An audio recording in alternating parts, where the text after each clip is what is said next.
Hola a todos, sean bienvenidos a STEM Power Podcast, el lugar donde la ciencia y la tecnología tienden al infinito. Mi nombre es Y Artemio mi nombre es Roche. y el día de hoy tenemos un episodio único, puesto que hablaremos del futuro de la ciencia y la tecnología y del cómo la educación en áreas de STEM está preparando a nuevas generaciones para afrontarlo.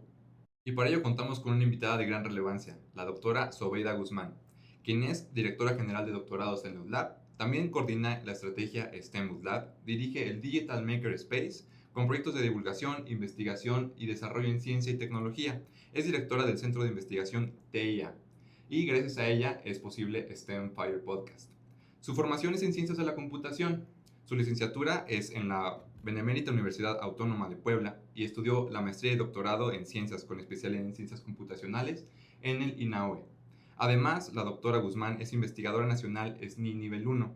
Sus áreas de investigación son análisis de imágenes y videos con aplicaciones en temas de seguridad. Doctora, bienvenida al programa, ¿cómo se encuentra? Muchas gracias por la bienvenida, gracias por la introducción y gracias a ustedes por estar haciendo este esfuerzo y todas estas actividades relacionadas con el área STEM. Este podcast es gracias a ustedes y gracias al apoyo institucional que siempre está al pendiente de que nuestros estudiantes, nuestros futuros estudiantes y nuestros egresados también siempre estén a la vanguardia en todos estos temas. Hoy en día, de hecho, me encanta el tema que eligieron porque es bien relevante hablar de ciencia y tecnología. Ha sido relevante todo el tiempo, pero hoy lo notamos más gracias a estos avances tan grandes que han ocurrido en tan poco tiempo. Muy bien, y bueno, ya para iniciar el episodio, muchas gracias por estar aquí. Queremos hacerle una pregunta que considero clave y es, ¿qué impacto va a tener la tecnología en los próximos 20 años? Esa es una pregunta que todo el mundo se está haciendo y nadie quiere contestar porque todos somos muy precavidos en tratar de dar ciertos pronósticos porque no sabemos. Toda la investigación que se ha desarrollado en ciencia y tecnología pues ha ido avanzando desde siempre, desde que se crearon las ciencias y las tecnologías, ¿no? Y estos avances pues son visibles ya cuando lo tenemos en productos en nuestro día a día, ¿no?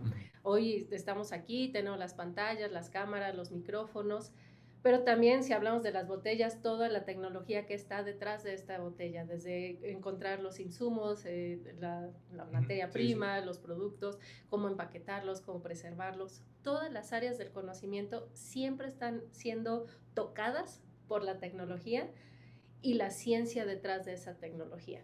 Ahora, ¿cómo impacta? Bueno, los humanos somos bien creativos y nos gusta la ciencia ficción. Particularmente me encantan las películas y de ahí nace mi pasión por la ciencia.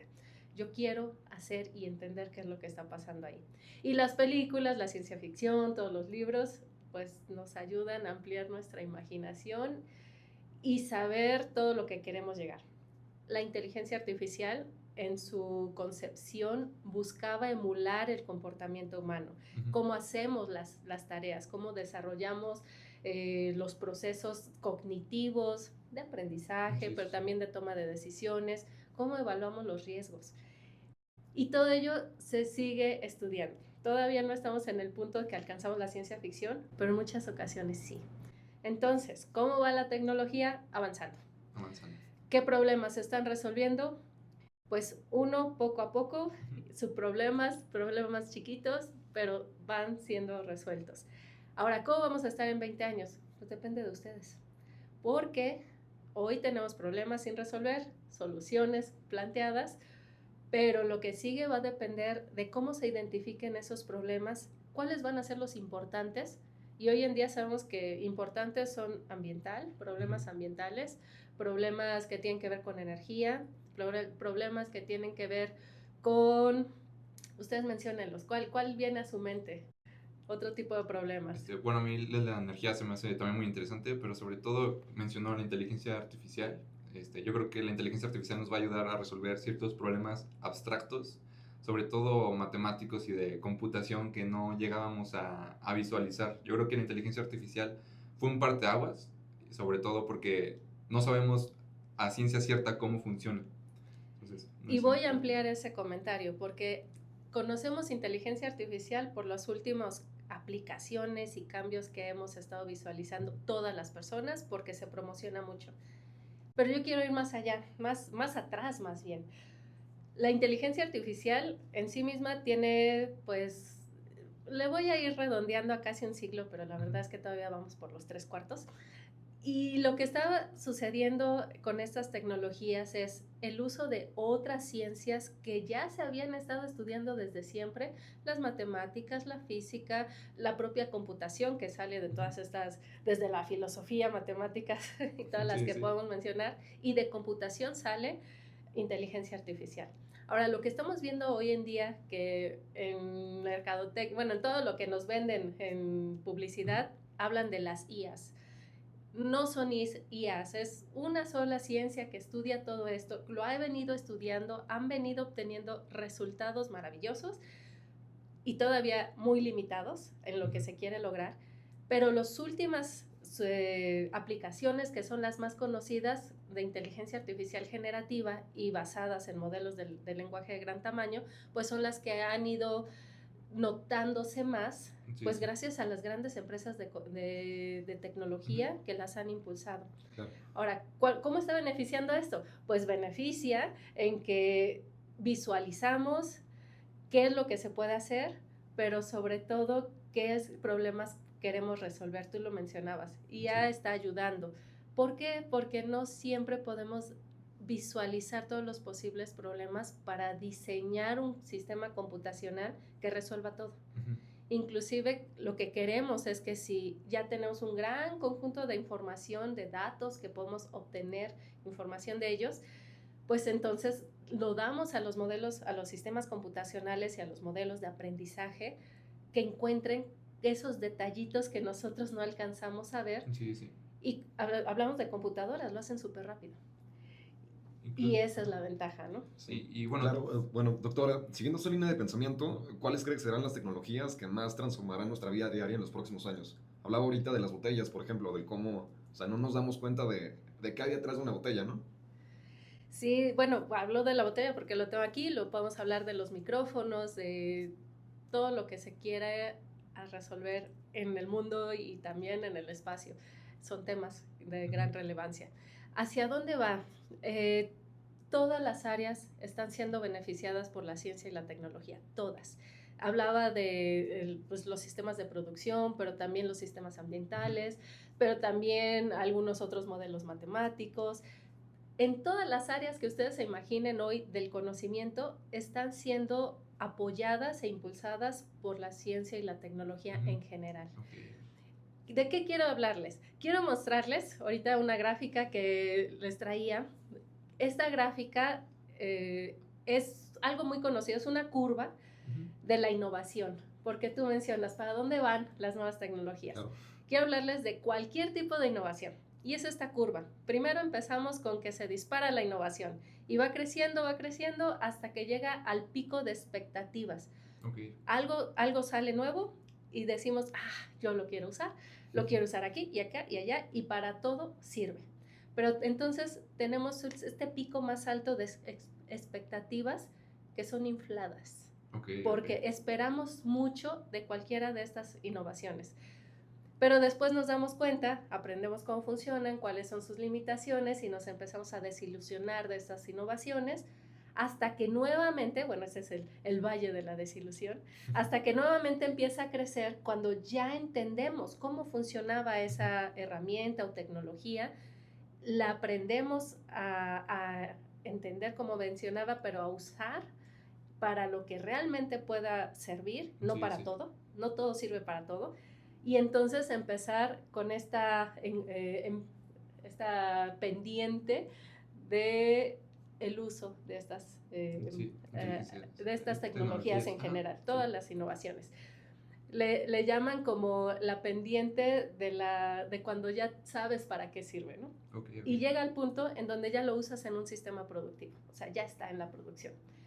Si ustedes van analizando esta curva, esta gráfica la proporciona Gartner, que es una empresa que analiza un montón de datos, y has dado este reporte a lo largo de los años. En 2023, inteligencia artificial generativa estaba en el punto más alto de la desilusión, de expectativas. Ahorita, si ustedes pues la hacen así a la pantalla, no ahorita, pero ya en sus casas se acercan, la inteligencia artificial generativa ya está en, pues más o menos, si este es el pico y la desilusión, está como por aquí, en 2024, y en 2025 ya está un poquito más abajo. Bajando. Porque primero todo el mundo lo usaba para todo. De hecho, hoy en el radio venía escuchando que hay estudios, no vi cuáles, porque estaba escuchándolo en el radio, Sí. que hablaban incluso del cansancio de las personas al estar utilizando estas aplicaciones de inteligencia artificial generativa. Porque estás esperando tanto y cuando empiezas a escribir tu prompt para obtener el resultado, no necesariamente tienes lo que querías. Sí. Y a veces el prompt es mucho más largo a que si tú lo hubieras escrito desde el inicio todo junto, ¿no? Sí. ¿Usted cree que el uso extensivo de estas tecnologías nos beneficie más de lo que nos perjudica o nos perjudica más de lo que nos beneficia? Depende cómo la uses. Y es por eso lo importante de estas curvas, porque cuando vas bajando en esta desilusión es cuando no la estás usando apropiadamente y por lo tanto no te beneficia. Pero cuando ya sabes cómo usarla, entonces lo utilizas como un impulso. Y estoy hablando de cualquier tipo de innovación. Ahorita en la gráfica de 2025, lo que podemos ver que va creciendo en la parte de innovación es todo lo que tiene que ver con cómputo cuántico.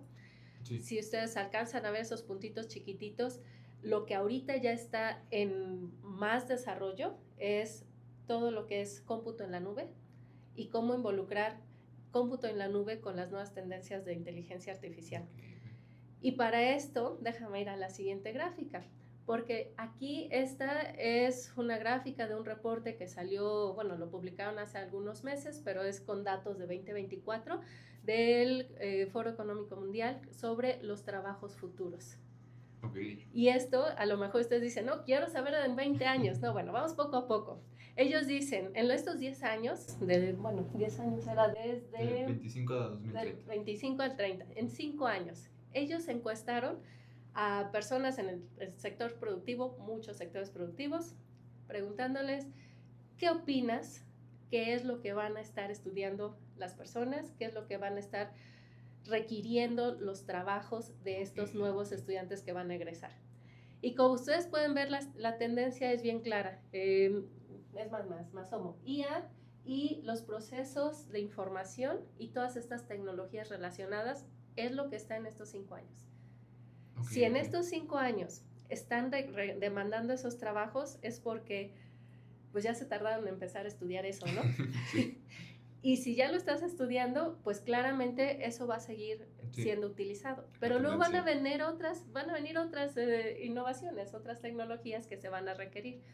Pero la tendencia es computación, análisis de datos no en una computadora, sino en la nube, cómo poder distribuir todas estas tareas porque es masivo el uso de datos y no lo hacemos a mano, no lo hacemos ni con grandes diseños, lo hacemos con aprendizaje automático principalmente, que es lo que una subdisciplina de la inteligencia artificial.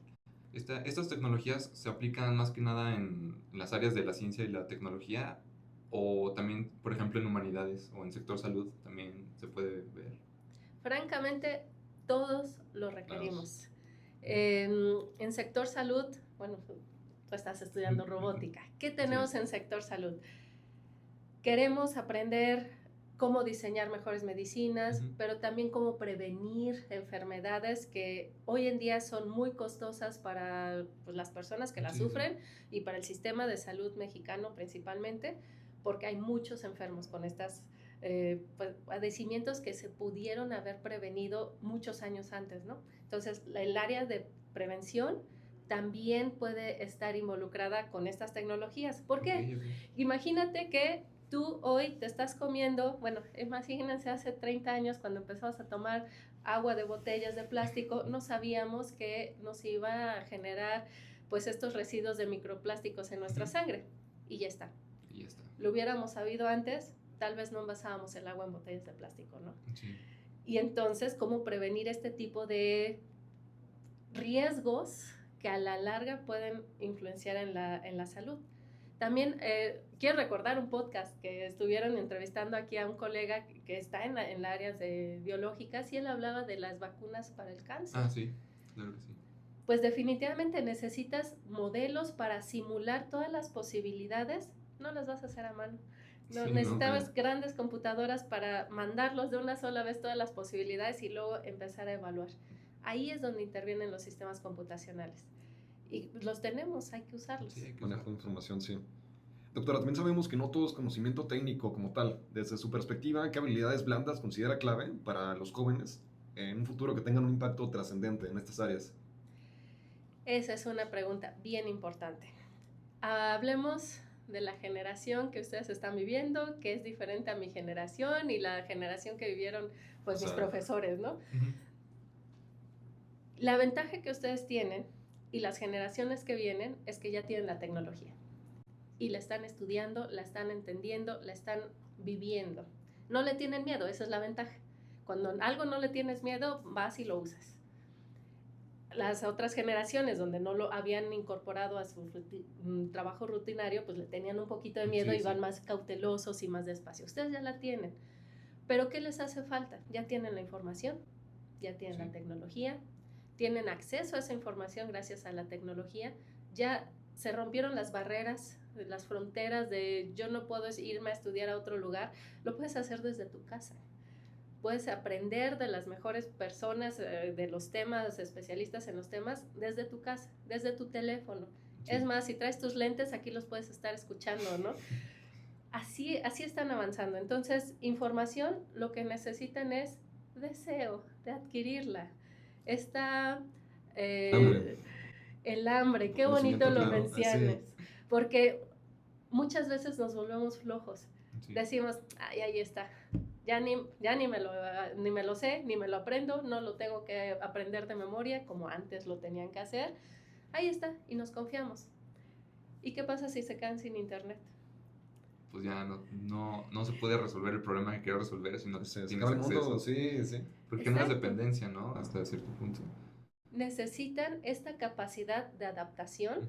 capacidad de aprendizaje que no dependa de tus maestros, que dependa de ti, que tengas la ayuda de los maestros para guiarte en el aprendizaje, pero además tienes toda la información que está disponible en internet para aprender y diferentes maneras de aprenderlo con las aplicaciones generativas, ¿no? Sí. Entonces, el aprendizaje quieres tenerlo. El hambre que mencionabas. Claro. Pero siempre que hablamos de hambre, es como, yo tengo hambre y llevo 3 horas sin comer. No, el hambre de 3 días sin comer. Ese es el hambre, querer adquirir ese conocimiento y hacerlo tuyo. Habilidades blandas, resiliencia. A veces decimos, ay, no tengo esto, bueno, ya no pude. O, ay, es que... Y se nos viene el mundo abajo. Y eso es muy común.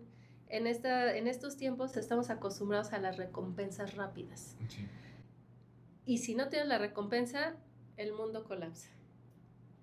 Eso no puede ser, pues, ni es sostenible, ¿no? Si te colapsa el mundo, pues ya vemos todos los problemas de salud, incluso Sí, que sí. existen por esos hechos. Resiliencia, ya mencionábamos ahorita las Adaptabilidad ganas, la también, ¿no? adaptabilidad, las ganas de querer aprender, ¿cómo le llamaríamos? Las ganas de querer aprender. Hambre o ambición, deseo, ¿no? Motivación, tal vez. Pero yo no lo pondría tanto como motivación porque uno debe de querer seguir aprendiendo aunque no esté motivado. Yo creo que no sé. Generar las motivaciones. Pues que además. termina siendo una decisión, ¿no? Sí. Yo creo que la educación. Actitud. Actitud. Eso es todo lo que ustedes dijeron, es la actitud. Porque si tú tienes esta actitud de encontrar un problema y saber que un problema es problema porque no tienes solución ahora, y que tú digas, no, yo puedo hacerlo, y yo quiero, yo voy a aprender a hacerlo, y le voy a preguntar a mis mentores, o a mis maestros, o a mis colegas, o a mi equipo de trabajo en equipo, comunicación. Todas esas cosas que nos enseñaron desde el kinder, las tenemos, por eso nos las enseñan, por eso vamos al kinder, para poder socializar. Vamos a la primaria para poder aprender a trabajar en equipo y de manera individual y a tener disciplina. Vamos a la secundaria y bueno, desde la secundaria ya nos empiezan a dar más y más temas, no bien especializados. Pero ustedes han listado estas habilidades blandas. Las necesitamos porque, y ya no cierro con esta última diapositiva, también es de esta encuesta del Foro Económico Mundial, de cuando estaban hablando de los trabajos futuros. porque siempre tenemos miedo de, ¿para qué estudio esto si ya no lo voy a necesitar en 10 años? Me voy a esforzar 5 años de mi vida, o 4 si estoy en el Outlab, 4 años de mi vida para estudiar algo y cuando salga de la carrera no va a existir, tal vez. ya no va a funcionar. Ese es un miedo que existe. O los que ya están en el sector productivo que dicen, lo que yo ya sé por lo que me están pagando va a ser reemplazado. Y esa es la pregunta desde hace 4 años. ¿Los trabajos van a ser reemplazados por la tecnología? Sí, sí. Y la respuesta, pues aquí desde esta encuesta, cada uno de esos cuadritos se refiere a 1 millón de trabajos. Okay. Imagínense que todos esos cuadritos son todos los posibles trabajos en todas las áreas que existen. Ellos están proyectando, de acuerdo a las encuestas y como las personas que están trabajando dicen lo que sigue, dicen, la parte que está aquí, más rosita, dice que son los trabajos que se van a destruir, que ya no van a existir. Todos los azulitos van a permanecer y los que están de este lado es los que se van a tener que crear. Son muchísimos más que los que se destruyen. Y el punto es los trabajos van a seguir existiendo. Lo que va a cambiar es qué estás haciendo en el trabajo y cómo lo estás haciendo. Volviendo a tu pregunta anterior, si tienes herramientas que te pueden ayudar a potenciar tu trabajo, las usas y potencias tu trabajo. El problema es cuando dices, no necesito aprenderlo y que la herramienta lo haga por mí. Ahí sí es cuando vas a estar en este punto, ¿no? Podemos ver también aquí una brecha, ¿no? Las personas que pueden utilizar esta información, estas herramientas para potencializar sus carreras y las personas que a lo mejor no tienen acceso o tienen esta apatía a aprender, se van a quedar rezagadas. Tenemos como una pesa, ¿no? Y ya no existe el promedio en esa línea. Definitivamente, pero va a haber otros trabajos. Claro. Porque somos seres sociales y todos estos trabajos que tienen que ver con la comunicación interpersonal y en intraáreas incluso, van a seguir existiendo. Entonces viene a este otro bloque. Te quedaste sin este trabajo que tenías porque ya no era necesario que usaras tu tiempo en desarrollar tus habilidades en esa actividad, pero tus habilidades siguen siendo tuyas y las puedes desarrollar en esta otra actividad. Sí. Y bueno, ya para ir concluyendo, me gustaría que nos diera algún consejo para todos aquellos jóvenes que les interesa STEM, para que dejen una huella trascendente en la ciencia y la tecnología. Muchas gracias. No pensé exactamente en palabras cortas, pero mi sugerencia para ustedes es vayan y busquen esa información. Busquen a sus héroes o a sus películas o a sus libros o a sus áreas, aplicaciones, trabajo, lo que ustedes identifiquen y pónganselo como una meta. Hoy en día se necesitan habilidades blandas, se necesitan habilidades técnicas y sobre todo no piensen que ya todo está resuelto, porque los problemas que se resolvieron antes ya están resueltos, pero ahorita hay más y en un futuro va a haber muchísimos más de los que ni siquiera estamos observando ahorita. STEM es bien emocionante porque aprendes muchas cosas y cómo utilizarlo. Mencionaban humanidades, también está involucrada. ¿Han visto los shows de drones que tienen que ver con eventos de conciertos artísticos? Toda la parte creativa, cómo simular, todo está involucrado, sociales. Los juegos de luces también, ¿no? Todo tiene tecnología. Muy interesante.